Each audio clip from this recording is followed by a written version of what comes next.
Troisième et dernière partie de l'Africa Newsroom. Nous sommes toujours en compagnie de notre invité Elie Kuam, styliste, et de nos éditorialistes Malik Kacha et Gracia Rukindikiza.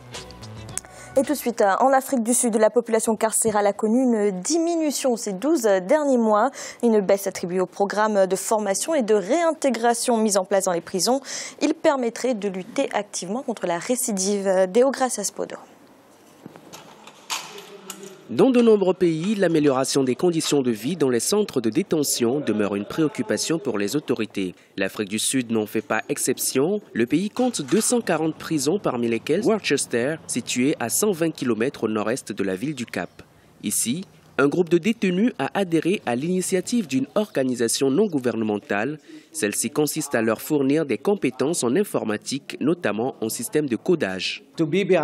C'est un défi pour nous autres avec notre retard par rapport à la technologie. Nous devrions être à jour avec ce qui se passe dans le monde extérieur. Je viens de passer 15 ans en prison et le fait de sortir et de ne rien savoir sur tout ce qui concerne la technologie est une inquiétude pour moi. Je pense donc que le codage informatique aurait dû être depuis longtemps présent dans les centres correctionnels. L'initiative est salutaire.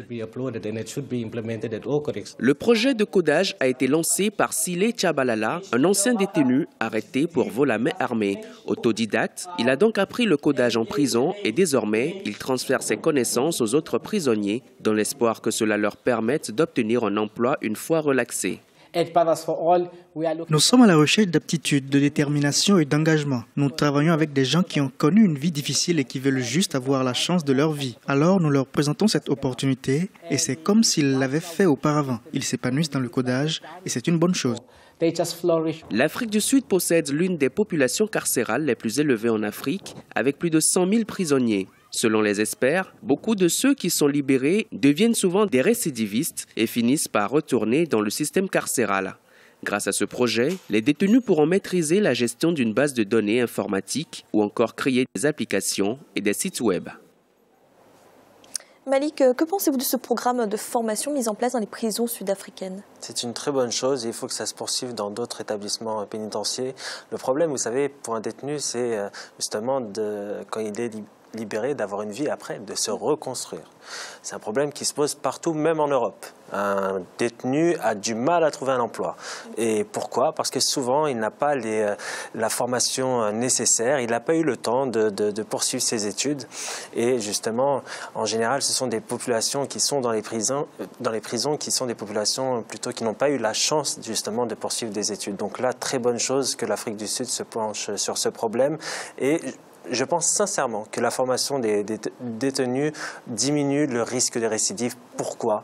Parce qu'un détenu qui est formé, on lui prête de l'attention, et ben il aura plus cette capacité justement à s'insérer dans la société parce qu'il est reconnu pas en tant que détenu, en tant qu'être humain, c'est tout simplement formé, qui peut participer à l'économie et à la vie, pourquoi pas politique, de son pays. Donc je pense que c'est une très bonne chose qu'il faut généraliser en Afrique. Le problème maintenant, c'est le budget. Tous les pays africains n'ont pas cette capacité financière à financer de telles formations.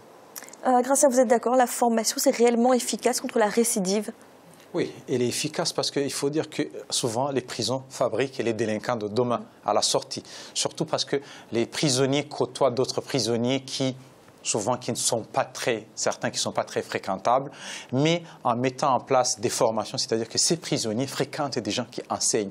On peut parler de financement, mais en même temps, on peut dire que je pense qu'il peut y avoir des bénévoles, il y a des gens vraiment, des patriotes et des gens sensés qui peuvent accepter même d'aller enseigner en prison. Ces gens-là côtoient d'autres gens, des gens qui viennent de l'extérieur, font des formations. On a vu même, il y a beaucoup de gens qui ont fait les prisons, qui se sont formés à l'intérieur de la prison et après, qui n'ont pas été des récidivistes parce qu'ils sont sortis avec un certain bagage. Intellectuellement, ils pensent à autre chose, ils pensent à la matière. C'est comme s'ils étaient, entre guillemets, dans une sorte d'université. Ils sont occupés à autre chose plutôt que de rester des années, désœuvrés à l'intérieur, à penser ce qu'on va faire à la sortie, d'autres vols, d'autres meurtres, on ne sait pas. Donc c'est surtout vraiment le grand danger quand on n'est pas formé à l'intérieur. Merci. Dans l'actualité économique, à présent, le Fonds monétaire international a revu ses prévisions à la hausse pour le Cameroun en 2015. Le taux de croissance est ainsi relevé à 6%. Ces nouvelles prévisions se basent sur les bonnes performances enregistrées dans certains secteurs comme la construction, les travaux publics et la finance. Des grosses Podo. Malgré un contexte international difficile marqué notamment par une baisse des cours des matières premières, la croissance économique observée entre 2012 et 2013 au Cameroun s'est consolidée en 2014. Jeudi 24 septembre 2015, le Fonds monétaire international a revu à la hausse ses prévisions en 2015 pour le pays, qui pourrait s'établir à 6% au lieu de 5%. De l'avis de certains économistes, c'est la résultante des efforts consentis pour la croissance et l'emploi, avec l'essentiel des actions orientées vers les secteurs des infrastructures, de l'énergie, du transport ou encore des télécommunications. On peut dire que c'est une légère accélération. Ce qu'il faut noter vraiment, c'est que cette performance reste vraiment en dessous du potentiel de croissance du Cameroun. C'est-à-dire au regard de la capacité de production installée. On a beaucoup de contraintes d'énergie qui font que un taux de croissance de 7-8% devrait pouvoir être possible sans nouveaux investissements substantiels. Mais en dépit du satisfecit général et surtout de l'optimisme affiché par nombre d'analystes, il a également été constaté quelques manquements dans les stratégies de croissance économique.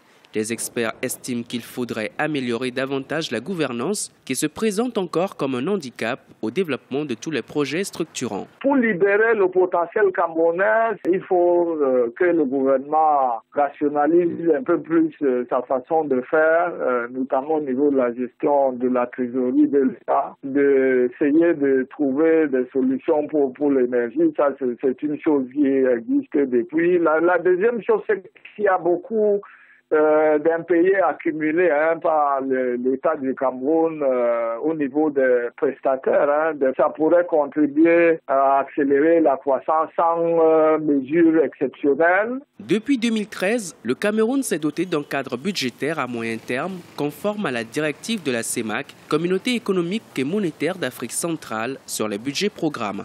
Les perspectives de croissance envisagées pour 2015 redonnent de l'espoir aux acteurs du développement camerounais et notamment aux investisseurs. Le cadre budgétaire est aligné sur le document de stratégie pour la croissance et l'emploi couvrant la période 2010-2020. Malik, quand on parle d'efforts en matière de gouvernance et d'amélioration du climat des affaires, qu'est-ce que cela signifie? Qu'est-ce que doit faire le Cameroun? C'est la transparence. Je pense que c'est la transparence que doit mener le gouvernement du Cameroun. C'est permettre justement aux investisseurs d'avoir une vision claire sur les opportunités du pays. C'est aussi avoir, je dirais, une transparence, par exemple, dans le code de l'investissement. Il y a des mesures qui sont en train de se prendre dans ce domaine-là.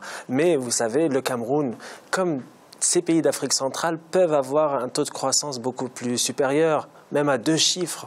Il faut le souligner, il faut le dire. Il faut aussi souligner que le Cameroun se trouve dans une zone, la CEMAC, qui ne marche pas toujours très bien sur le plan de la circulation des marchandises, sur la circulation des personnes. Il y a tout un espace à redynamiser. Donc voilà, il y a des défis de taille pour le Cameroun.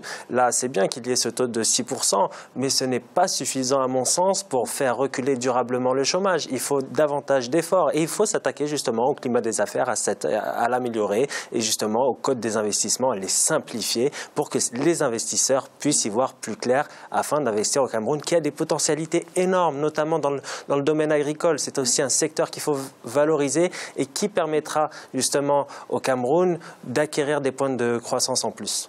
Gracien, comment expliquer que le Cameroun soit moins impacté que ses voisins par rapport à la chute du prix du pétrole? Est-ce que son économie est plus diversifiée que la Guinée équatoriale, par exemple?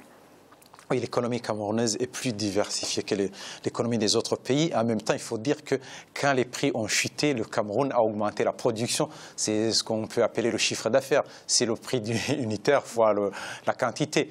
Le prix unitaire a baissé et le Cameroun a augmenté la quantité, ce qui fait que le pays n'a pas été très impacté. Et en même temps, c'est que le Cameroun a pris beaucoup de mesures, disons, au niveau de l'économie, au niveau budgétaire. Mais moi, ce que je peux déplorer, je pense que le Cameroun pourrait faire mieux au niveau de la croissance. Il y a cette sacro-sainte loi de taux d'inflation qui est limité, que certains pays vont copier en Europe. Par exemple, le Cameroun, les Camerounais se targuent d'avoir un taux d'inflation inférieur à 3%. Or, ils ont besoin de laisser flotter le taux d'inflation à aller jusqu'à 3, 4, 5%, 6%. Parce que quand on bloque le taux d'inflation, on bloque aussi la croissance. Ce n'est pas grave quand il y a une inflation, en même temps qu'il y a une croissance, c'est connu au niveau de l'économie. Il faut laisser pour que l'économie, disons, soit expansive. On peut apporter d'autres mesures après. Merci. Tout de suite, notre chiffre du jour. Premier producteur d'anacarde au niveau mondial.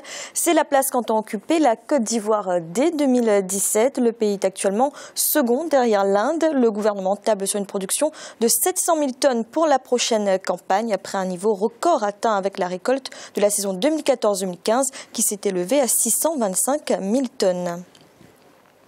Malik, est-ce que cet objectif vous semble réalisable dès 2017 ? C'est réalisable, je le pense. D'ailleurs, la Côte d'Ivoire n'est pas très loin. Je pense que l'Inde doit dépasser d'une courte tête dans la production justement de l'anacarde, mais qui produit la noix de cajou. Et la Côte d'Ivoire a tout intérêt à développer ce produit-là qui a des opportunités. Il y a des marchés qui s'offrent pour la Côte d'Ivoire pour ce fruit-là. Il y a une demande de plus en plus croissante en Europe, en Asie et en Amérique sur ce produit-là. Donc, je pense que c'est une bonne chose. Ça permet aussi à la Côte d'Ivoire de diversifier son secteur agricole, ne pas forcément miser que sur le cacao. Ça permettra aussi, bien évidemment, de faire sortir de nombreuses familles de la pauvreté, d'avoir un travail. Et je pense que l'objectif aussi, c'est la transformation. On en parle toujours, c'est la transformation des produits agricoles. Quand vous avez une chaîne comme ça de transformation d'un produit, vous pouvez augmenter la valeur ajoutée et donc à l'exportation. La Côte d'Ivoire a des atouts formidables. Je pense qu'elle a un réseau routier qui est assez dense pour permettre des infrastructures de qualité, pour permettre d'exporter de plus en plus ce produit. Alors justement, Gratien, pour l'heure, 90% de la production est encore vendue à l'état brut. Un pays peut-il être réellement compétitif quand son produit n'est pas transformé ?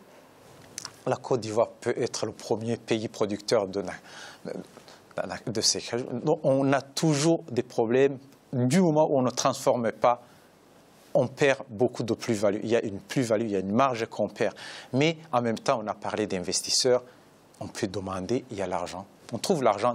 Du moment où on a des projets, un bon projet qui est bien construit, on trouve l'argent, on peut produire. Par exemple, si la Côte d'Ivoire soit le premier producteur et en même temps le premier pays exportateur de produits finis, pourrait vendre en Afrique ces produits à l'état consommable plutôt que de les avoir revenant de l'Europe ou revenant de l'Asie, parce que finalement, on produit et le paysan, finalement, il en gagne, il n'en profite pas beaucoup, l'économie n'en profite pas. Il faut vraiment que nous, les Africains, on commence à avoir de A à Z, à transformer nos produits de A à Z jusqu'à ce qu'on ait la totalité de cette plus-value. Merci, c'est à présent la fin de cette émission et de cette semaine consacrée à la Côte d'Ivoire. La semaine prochaine sera consacrée au Burkina Faso. Et l'IQAM, merci d'avoir été avec nous. Malik, merci également. Merci Fanny, et c'est un plaisir d'avoir été parmi vous. Et Gratien, merci. Merci Fanny, bonsoir à tous. Et merci à vous de nous avoir suivis. À bientôt dans l'Africa Newsroom.